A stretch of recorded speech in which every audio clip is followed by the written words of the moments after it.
Hi மக்களே, எப்படி இருக்கீங்க? நேத்திக்கு எனக்கு உடம்பே சரியில்லை ஃப்ரெண்ட்ஸ்.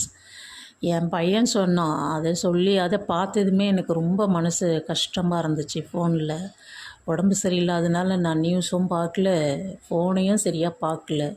எனக்கு அதை கேட்டதுமே டென்ஷன் ஆகிட்டு நான் ஒரு வீடியோ போட்டேன். என்ன பேசுகிறேன்றது எனக்கே அவ்வளோ ஒரு என்ன இல்லை, இந்த திருட்டு நாய்ங்க எவ்வளோ பெரிய தப்பு பண்ணியிருக்கானுங்க பார்த்தீங்களா? பெண்களை இவ்வளோ கொச்சப்படுத்துகிறானுங்க, இவ்வளோ கேவலப்படுத்துகிறானுங்க. இவனுங்கெல்லாம் என்ன ஜன்மங்க?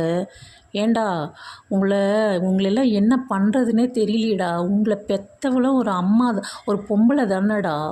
அவங்க கூட பழகிறவங்களும் ஒரு பொண்ணுங்க, உங்கள் கூட பிறந்தவங்களும் ஒரு பொண்ணுங்க. என்ன ஜன்மங்கடா?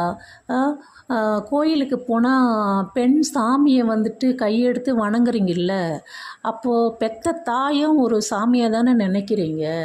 உங்களுக்கெல்லாம் எப்படிடா பொண்ணுங்களை இந்த மாதிரி நாசம் பண்ண தோணுது?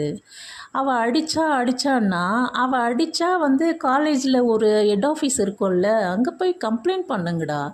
அதை விட்டுட்டு அப்படி இல்லையா நீ போய் போலீஸில் கம்ப்ளைண்ட் கொடு. அவங்க பேரண்ட்ஸு வருவாங்க, அவங்க முடிவு எடுப்பாங்க. என்ன அந்த பொண்ணை இப்படி நாசம் பண்ண, கேவலப்படுத்த, சாகடிக்க உங்களுக்கெல்லாம் எவன்டா அதிகாரம் கொடுத்தான்? எவன் கொடுத்தான் அதிகாரம் உங்களுக்கு? திருட்டு பசங்களா, உங்களெல்லாம் சும்மாவே விடக்கூடாது. அதான் சொல்கிறேனாடா, நேற்றுக்கு சொன்னதான்டா இன்றைக்கும் சொல்கிறேன். திருட்டு புறம்போக்கு தேவடியா பசங்களை உங்களெல்லாம் காலில் சுட்டிருக்கக்கூடாதுடா. உங்களெல்லாம் நல்லா வருதுடா வாயில் எனக்கு. மனசாட்சியே இல்லாத மிருகுங்களை. என்ன இதில் வேறு கொஞ்ச நாள் இதில் போடுவாங்க. இப்போயே கூட அந்த கேஸை உடைக்கிறதுக்கெல்லாம் பிளான் பண்ணுவீங்க. அதுதான்.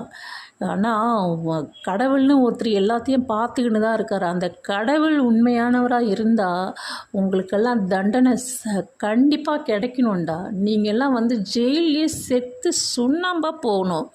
திருட்டு பண்ணோட தேவடியா பசங்களா. 60 வயசு கிழவன் ஒரு குழந்தைய நாசம் பண்ணிட்டான். ஸ்கூலுக்கு போகிற பிள்ளைங்கள நாசம் பண்ணிட்டான். பெத்த பொண்ணையே நாசம் பண்ணிட்டான்.